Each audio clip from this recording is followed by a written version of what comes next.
Quoique les circonstances étaient assez contraignantes, nous avons pris des dispositions pour que certaines ONG puissent être là aujourd'hui pour écouter un peu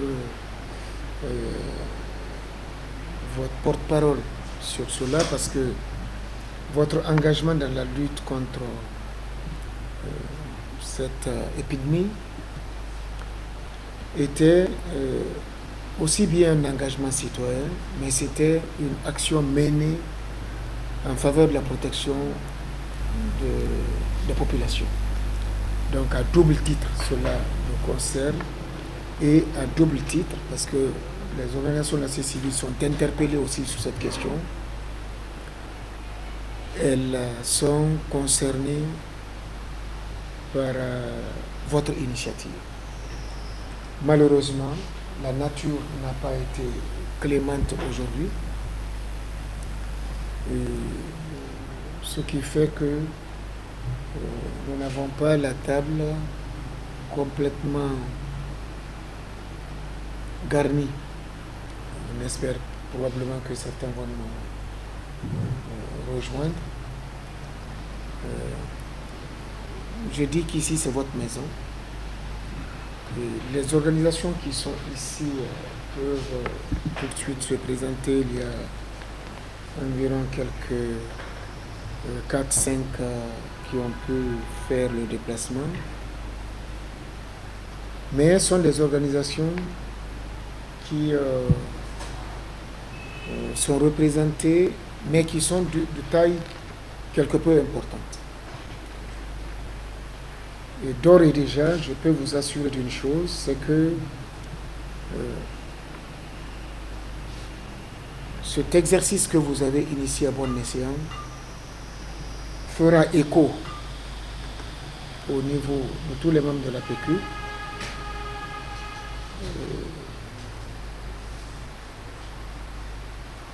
qui est une organisation assez diversifiée. Parce que comme vous le savez, au-delà des centrales, il y a la Confédération des paysans, il y a la coalition des organisations de défense des droits de l'homme, il y a le réseau des femmes africaines ministres parlementaires, les organisations de jeunesse, de femmes, le réseau des communicateurs traditionnels, et donc les ordres et des associations, d'autres associations socio-professionnelles. Nous ferons écho de tout cela, donc ce n'est pas seulement les organisations qui sont représentées ici qui vont être à l'écoute, à votre écoute, qui seront les auditeurs de vos messages, de votre message. C'est pratiquement toute la famille à laquelle vous êtes membre qui se fera écho de cette rencontre. Il y a aussi des cellules de veille citoyenne qui sont déployées sur l'étendue du territoire, les cellules de veille citoyenne initiées par la PQUD qui rentrent aussi dans cet exercice, qui vont en être informés. Et nous ferons en sorte que cette information se fasse quasi simultanément à travers les réseaux sociaux, parce que ces gens sont connectés souvent sur ce que nous faisons et on a la possibilité de faire en sorte que instantanément ils puissent être informés des activités qui se mènent au niveau du siège. Encore une fois, bienvenue et je vous remercie. Nous sommes à votre disposition, à votre écoute. Peut-être qu'on pourrait éventuellement faire le tour de table, on pourrait le faire après parce qu'on a pris beaucoup de retard déjà, mais comme vous le voudrez. Membre des ONG, au nom de l'Internationale des services publics et au nom de la Fédération syndicale professionnelle de la santé, je tiens à vous remercier pour la promptitude par laquelle vous avez su répondre à notre demande. Le syndicat que nous représentons ici mène une activité depuis l'International des services publics basée à Accra. Cette activité tend vers son aboutissement. C'est pourquoi nous venons vers vous, membres de la société civile, puisque nous partageons avec vous des idées, nous avons la même vision, pour qu'ensemble, nous levions pour soutenir notre plaidoyer vers les institutions, vers le gouvernement et surtout vers notre ministère de la Santé.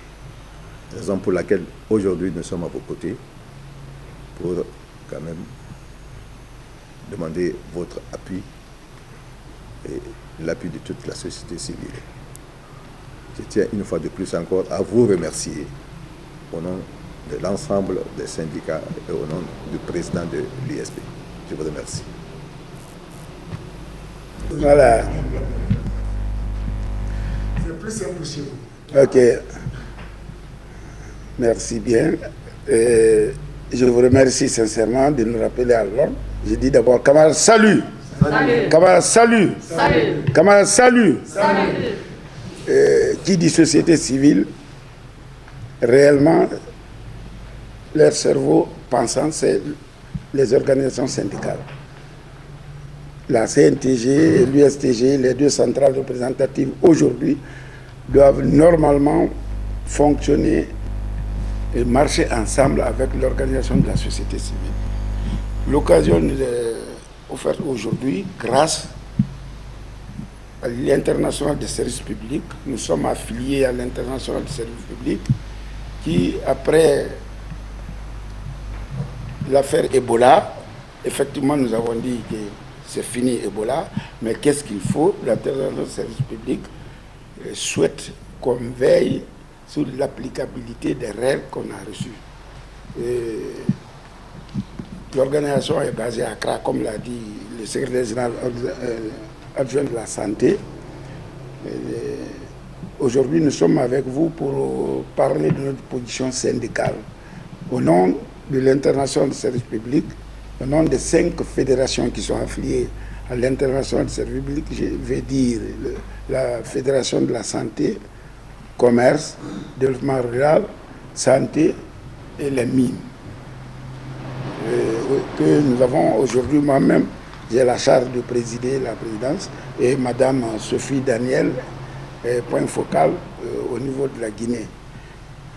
Nous vous remercions très sincèrement parce qu'aujourd'hui, la pluie, la journée d'aujourd'hui, c'est pas la peine. Mais si l'activité est tenue aujourd'hui, nous trouvons la jeunesse et la société civile totalement mobilisées ici, au nom du secrétaire général de la CNTG, Amadou Diallo, malgré que nous sommes affiliés à l'International des services publics, mais nous relevons de la CNTG. Au nom du secrétaire général de la CNTG, alors nous vous remercions très sincèrement. Et la main tendue là, vers la société civile, qu'on a dit PECUD, les affiliés de l'ISP, nous resterons totalement avec vous. Nous regrettons fort, très sincèrement, mouvement Ebola et tout ce qui s'ensuit. Ils se sont intéressés dans les quartiers, ainsi de suite. Mais la société civile, ok, et l'organisation syndicale, nous sommes restés en marche. C'est à partir de les affiliés de l'International des services publics aujourd'hui qu'on peut lancer quelque chose. Or, l'Ebola était transversal. Ça ne concernait pas simplement tel lieu, tel lieu.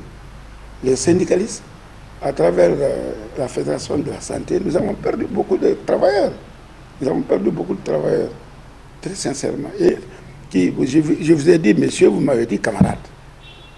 Et ça, tout ce qui se dit aujourd'hui, camarades, salut, camarades société civile ou autre, vraiment c'est les bras valides. Si on dit Mangasangui, la force de Mangasangui, c'est la société civile et l'organisation syndicale. au nom alors de l'International du service public, nous vous remercions et nous restons votre inconditionnel dans le cadre du dialogue social et dans le cadre de pérenniser l'acquis qui a débouté Ebola hors de la République. Je vous remercie.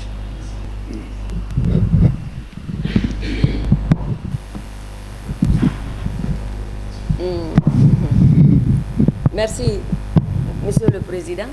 Je crois que nous allons commencer par nous présenter parce qu'effectivement, tout le monde ne se connaît pas. Bon, moi je vais commencer et puis moi je suis la camarade Sophie Daniel Pouma. Je suis secrétaire exécutive de la CNTG et première secrétaire à l'organisation de la Fédération syndicale professionnelle de la santé. Et le travail pour lequel nous sommes là, je suis le point focal Ebola. Tout à l'heure, mes camarades, Ebola, nous l'avons vécu. Et force est de reconnaître que le constat a été très amer.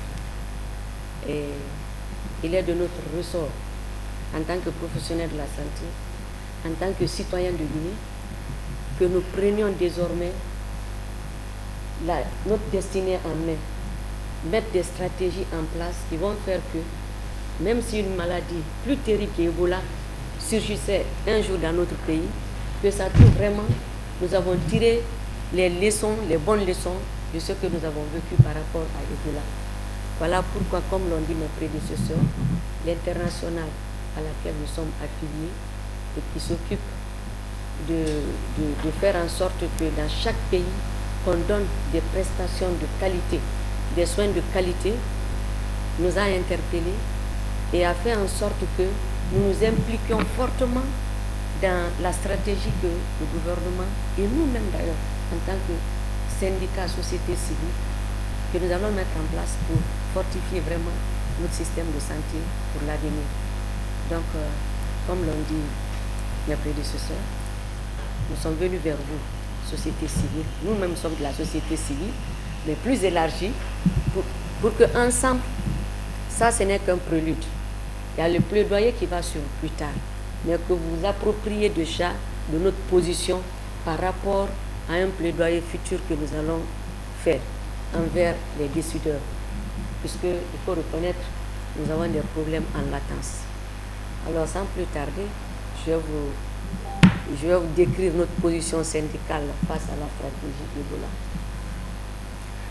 Le passage, oui, c'est vrai, j'ai demandé que chacun se présente. Moi, je me suis présentée. Alors, madame, c'est votre tour. Je suis la camarade Adjaouli Ben Diallo, membre du bureau confédéral de la CNTG, trésorière de la Fédération syndicale professionnelle de la santé, secrétaire général de l'Union locale de la commune de la Zone. Elhadj Moungassouma, secrétaire général de la Fédération syndicale sur les mines, carrières et industries chimiques, président des membres du bureau confédéral de la CNTG. Président ISP Guinée.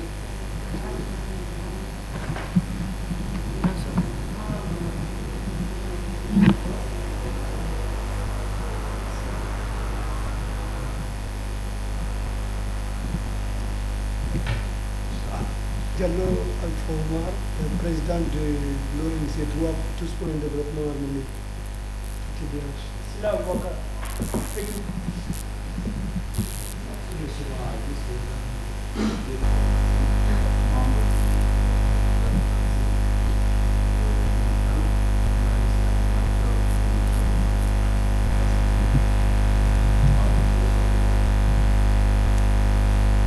Disons que le passage de cette terrible maladie a endeuillé plusieurs familles en République de Guinée, dont 115 agents de santé.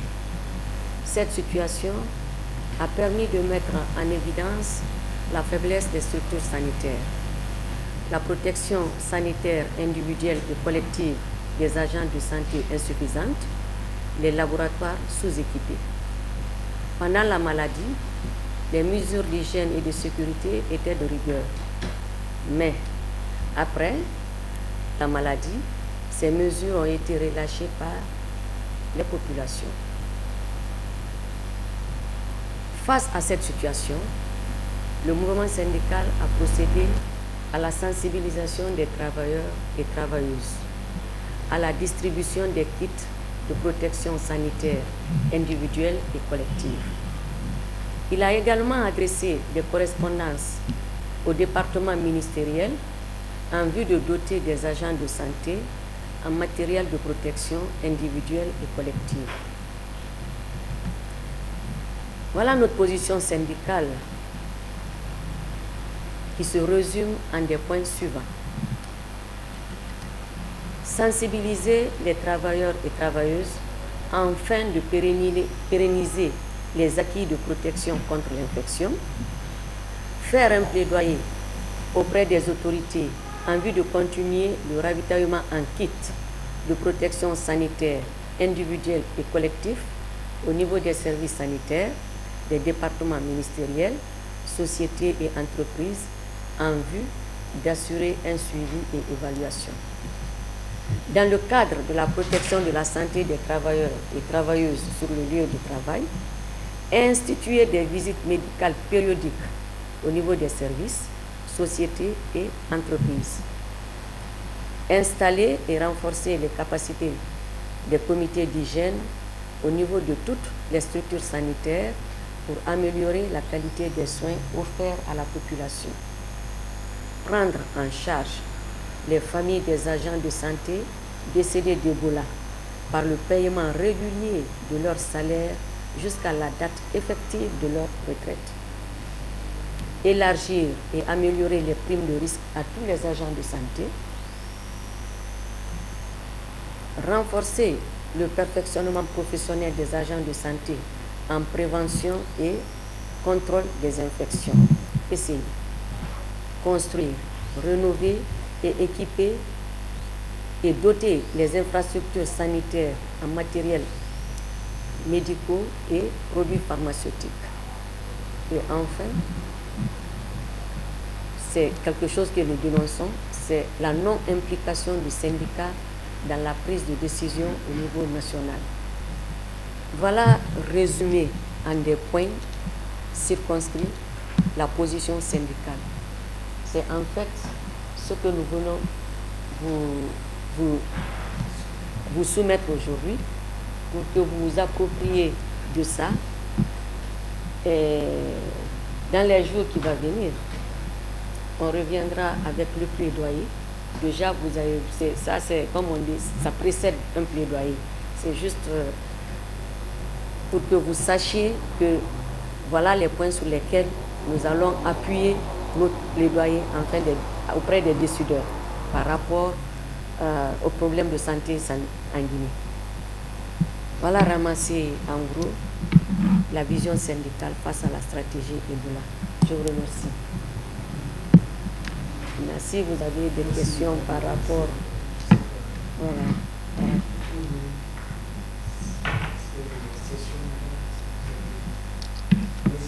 Oui, si des questions de compréhension par rapport... Des questions de ouvrir éventuellement des réflexions qu'on peut... Exactement. Ensuite, c'est d'abord de nous informer de ce qui se passe dans le contexte.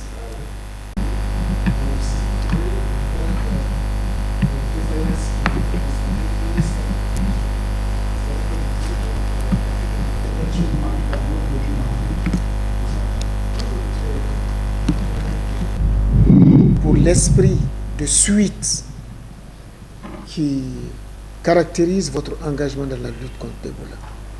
Vous l'avez mentionné dans le document, après Ebola, on a tendance à oublier pour s'occuper d'autres choses. Or, on ne devrait pas oublier cela, même si au niveau de l'État, il y a eu sur le plan de la réforme institutionnelle, on a créé maintenant une structure pour la prévention des épidémies de façon générale et leur prise en charge. Il est extrêmement important qu'au niveau de l'engagement citoyen, la dynamique soit maintenue. C'est dans cet esprit-là que vous vous inscrivez. Et c'est en cela vraiment qu'on voudrait vous féliciter et vous encourager. La deuxième chose, c'est vous dire qu'on est avec vous. Si cela était possible, nous aurions souhaité que, d'ailleurs, Mme Sophie l'a dit, c'est la première rencontre, qu'on ait une rencontre plus élargie, plus formalisée après, pour que nous puissions davantage élargir la base d'engagement de la démarche. Ceci dit sur la question, sur le document. Nous voulons partager avec vous deux initiatives que la PQ voudrait prendre et que, avec votre permission, si vous êtes d'accord, on pourrait inscrire pour tout en respectant un peu l'esprit d'appropriation de ce que vous conduisez et sous votre leadership. Vous avez fait allusion fait la proposition que les familles de ces disparus, devant la mémoire auquel je m'incline, puissent bénéficier de salaire jusqu'à l'arrivée de leur date normale de mise en retraite. Nous voudrions vous proposer qu'il soit inséré dans votre plaidoyer qu'on organise une cérémonie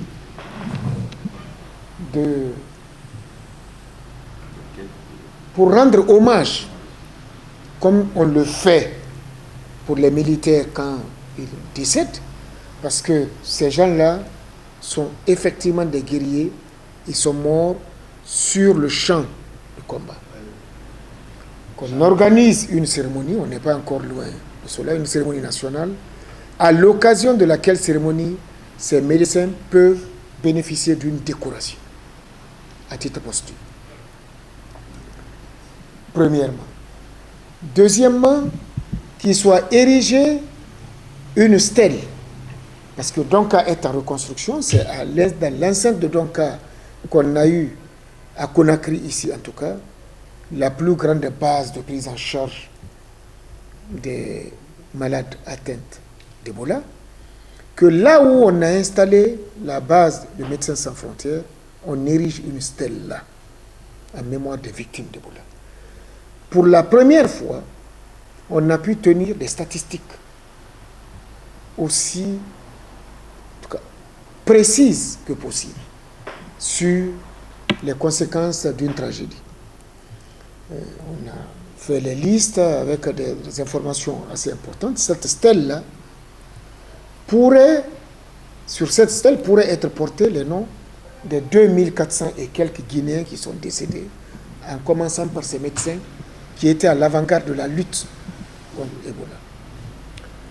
Et lorsqu'on soulève un tel débat, il ne faut pas penser que ça ne provoquerait pas autre chose. Ça peut provoquer autre chose.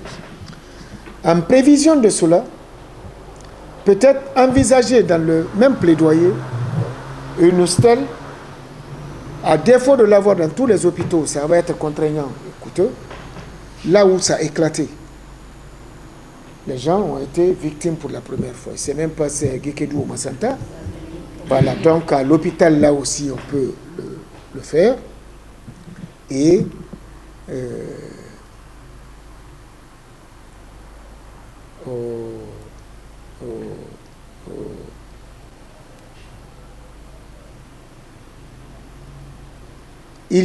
il pourrait y avoir des risques cette idée de stèle en la mémoire de ces disparus suscite une autre idée vieille qui est suffisamment politique, c'est le problème de Kambouara.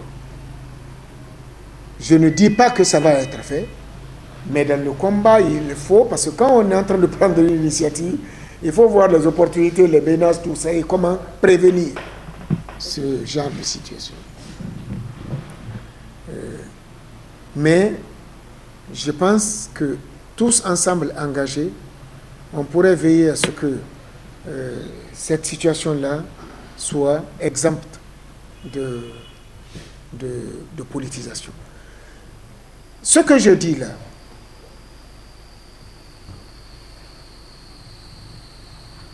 est beaucoup plus du ressort de ceux qui défendent les intérêts des travailleurs que de nos sociétés civiles élargies.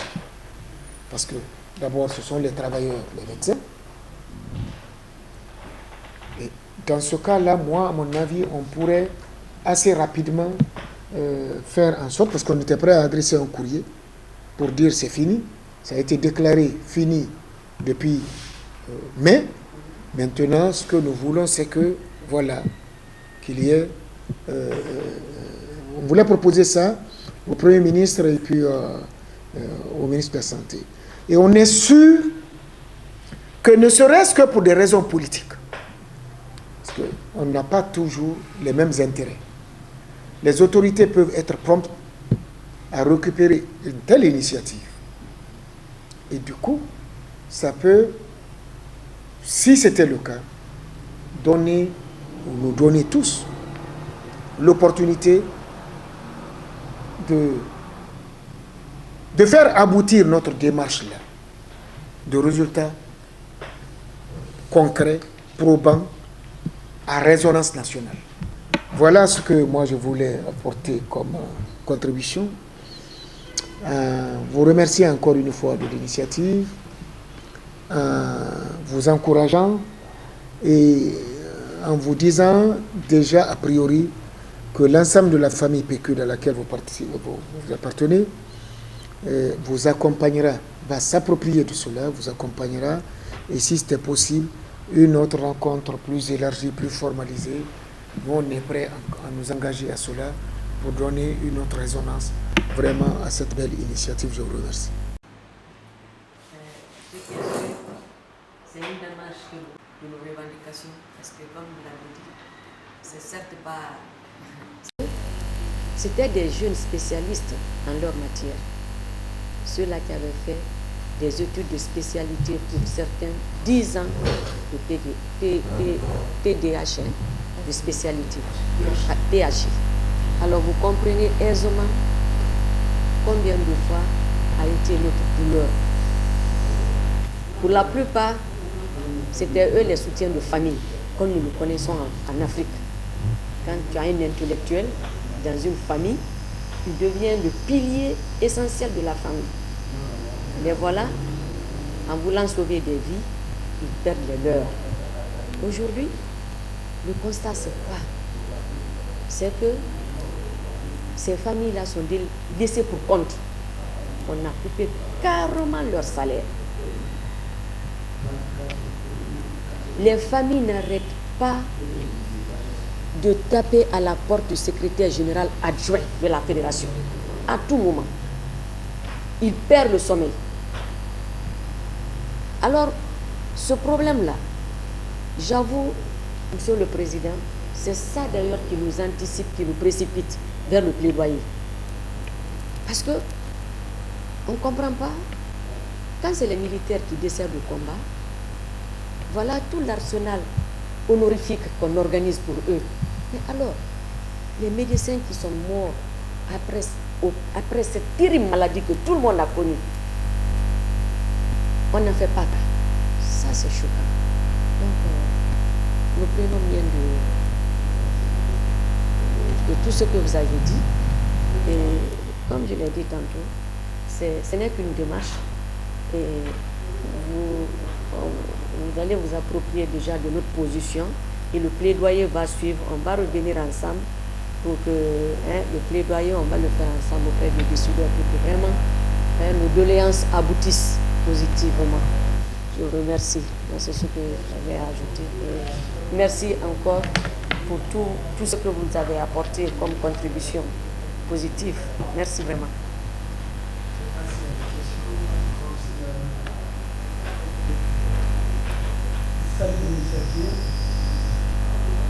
Encore la préservation et le contrôle de ces kits-là. Parce que hier, à Koza, je me suis rencontré avec des petites filles qui revendaient les désinfectants. Mais c'est écrit sur les désinfectants, vente interdite. Mais c'est un ami qui avait acheté. Et je n'ai pas vu ça dans la main de la population. Donc je pensais bien que c'est quelque chose soit à partager ou bien qui est venu juste au niveau de l'hôpital. Parce que c'est vente interdite. Mais malheureusement pour moi, j'ai trouvé que les filles ont fini de revendre et sont passées. Je voulais acheter même, garder avec moi. Mais sur la protection et le contrôle, quand on arrive à obtenir les kits sanitaires, il faut ajouter la protection et la préservation et le contrôle. Parce que sinon, après Ebola, maintenant, on commence à revendre ce qu'on a eu pendant Ebola. Je vous remercie.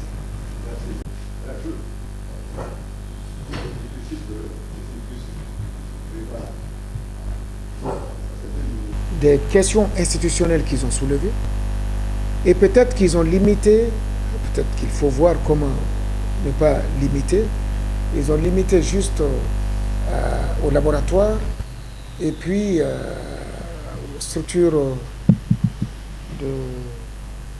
de santé, quoi. Certainement, toute cette administration à l'échelle macro, il y a extrêmement important peut-être de voir les différences qui peuvent... Parce que le dysfonctionnement commence là, quoi. Et c'est à partir de là aussi qu'on réalise la faiblesse de l'État à pouvoir faire face aux grands enjeux. Parce que sinon, les acteurs sur le terrain sont souvent motivés, mais très malheureusement, ils sont victimes de ces dysfonctionnements. Monsieur Salah Diallo, qui vient de nous rejoindre, est le président d'une organisation, je crois que c'est la première organisation actuellement, universitaire, parce que c'est le président de la coalition des organisations des étudiants et élèves du secteur privé. Donc, pour ne pas qu'on oublie, et venez partager ça dans... Adresser au gouvernement et ils feront tout pour que le gouvernement les aide dans ce sens-là. Prendre des mesures disciplinaires contre les vendeurs là. Sûrement, comme ce qu'il a dit, sécuriser. Voilà, justement. C'est ça, il faut prendre des... Si la loi est respectée à ce niveau-là, il y a des sanctions à ce niveau-là, ça ne va pas sortir. Et le stock qui sera là sera distribué à la population. Mais c'est vrai, ce qu'il a dit, c'est vrai. C'est 2 pour 5 000. Ils vendent ça à 2 pour 5 000. Et sans compter qu'il y a beaucoup de personnes aussi qui ont pris les différents chefs là qui sont là où on envoie là pour la distribution. Beaucoup prennent ça, ils gardent ça chez eux, ils se mettent soit à vendre ou bien. Donc il faut prendre des... On retrouve ça dans la main d'un non-professionnel ou bien quelqu'un qui n'est pas impliqué dans ce genre de choses. Mais qu'on l'arrête, on le poursuit. Il faut des mesures comme ça là. Donc on peut mettre les mesures là pour que le gouvernement vous aide dans ce sens. Donc moi c'est le point là que je voulais. Très bien. Je remercie le président pour sa brève exposé. Moi, je veux un peu souligner le cas de Gekedo pour les salaires des victimes d'Ebola. Gekedo, j'ai été là-bas pour une sensibilisation d'Ebola, mais au fait, j'ai constaté quelque chose. C'est les médecins même, quand on envoie les produits, les kits sanitaires, on ne trouve pas. Des fois, on donne les kits, mais pas, on garde le reste. Par exemple, quand on donne le nombre qui est acquis, c'est pas ce qu'on donne aux gens. Et puis, nos parents là se plaignaient. Quand je suis allée dans un village, ils nous disent, ah, moi j'ai perdu tel parent, j'ai perdu le nombre de tel parent, mais je ne suis pas considérée, ma famille n'est pas considérée. On vient, on prend par je ne sais pas, par affinité, mais les personnes solides, les personnes qui ont vraiment trouvé la mort, la famille est vraiment laissée, isolée, certaines même par ça, là où c'est pour cela, là où madame a souligné que moi c'est ma première nouvelle même que les victimes d'Ebola là sont salariés, on les donne un peu de sous. Mais vraiment, si, comme dit le président, par vos sensibilisations, on a qu'à vraiment se lever, donner les mains, surtout aller dans les villages pour les dire jusqu'à présent, par exemple, on a dit l'Ebola est fini, mais le village, ils vont continuer aussi à manger la viande singes, comme ça. Donc, ils sont vraiment touchés par ça. Il nous dit, quand on va à Gekedou, dans les villages, surtout, c'est le message là que ma fille, si c'est pas toi, moi, il y a de ces gens qui viennent ici, on ne nous regarde même pas.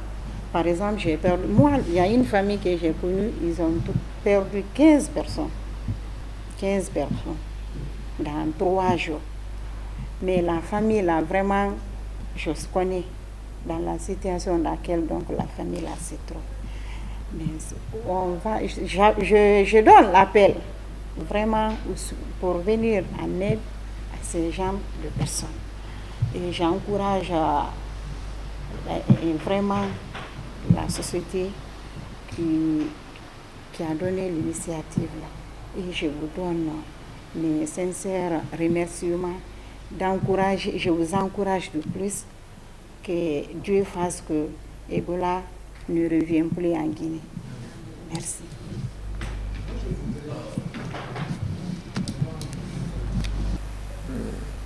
En tant que syndicat, vous avez parlé des médecins. Dieu seul sait, ces médecins, pour moi, pour la PQD, leur mort, c'est exactement la même chose que si on avait une guerre au lieu de Ebola, une attaque, et que les médecins partaient sur le terrain, ils mouraient sur le terrain, c'est exactement la même chose pour nous. Mais elle vient de soulever un aspect, sont des gens, les héritiers, déshérités, en tout cas, qui sont dans des sphères fragiles, et auxquels on avait commencé à faire bénéficier de certains appuis. Voir dans quelle mesure on peut aussi porter, ça va certainement élargir, mais avoir une pensée dans le plaidoyer pour ces orphelins, peut-être qui doivent continuer à être dans des situations de vulnérabilité et peut-être qu'on serait en train d'oublier. Je pense avoir une pensée à ces gens-là dans le plaidoyer pourrait équilibrer et éviter qu'on dise bon, on ne défend que la cause des médecins. Je pense que c'est un peu l'idée lorsque les gens disent qu'on n'a pas besoin d'eux, ils ont perdu une quinzaine de personnes. Aujourd'hui, on vient, on les regarde, on n'a pas... En tout cas, nous, le leadership de cette démarche, c'est vous. Et j'ai tenu juste à clarifier un peu cette contribution de madame pour que vous puissiez examiner sa pertinence, son opportunité et éventuellement le traitement qu'il faut par rapport à cela. Je vous remercie. Tout à fait. Tout à fait. L'exercice que nous avons, c'est que nous nous approprions de leur pays. Exactement. Et nous engageons avec eux Voilà. dans le portage du pays. Voilà, c'est ça, c'est ça l'exercice. Donc, qui peuvent amener à faire en sorte qu'on puisse vraiment avoir une meilleure restitution de la réalité de rapport à cette question-là, à l'effet d'avoir très bonne conclusion, de bonnes propositions pour le futur, c'est un peu ce que nous cherchons à représenter du syndicat. Exactement. Merci pour cette contribution. Vraiment. Monsieur Mara est le président du projet de lycée. La liste est qu'à tous les niveaux, chacun est interpellé. Il s'agit pour nous aujourd'hui, plus qu'hier, de continuer la sensibilisation. C'est ça. Ça doit être le nerf de la guerre dans cette affaire. Il nous faut à tout prix continuer la sensibilisation, et ça à tous les niveaux. Cette population doit encore, on doit encore la prendre effectivement dans ce domaine-là. Il faudrait qu'on continue la sensibilisation. C'est le seul moyen où on peut vraiment avoir un issue favorable par rapport à nos attentes, par rapport à cette maladie. Concernant les orphelins, vous verrez notre plaidoyer. On en a déjà pensé. Nous avons même dit que les orphelins de Ebola doivent devenir les pupilles de la nation.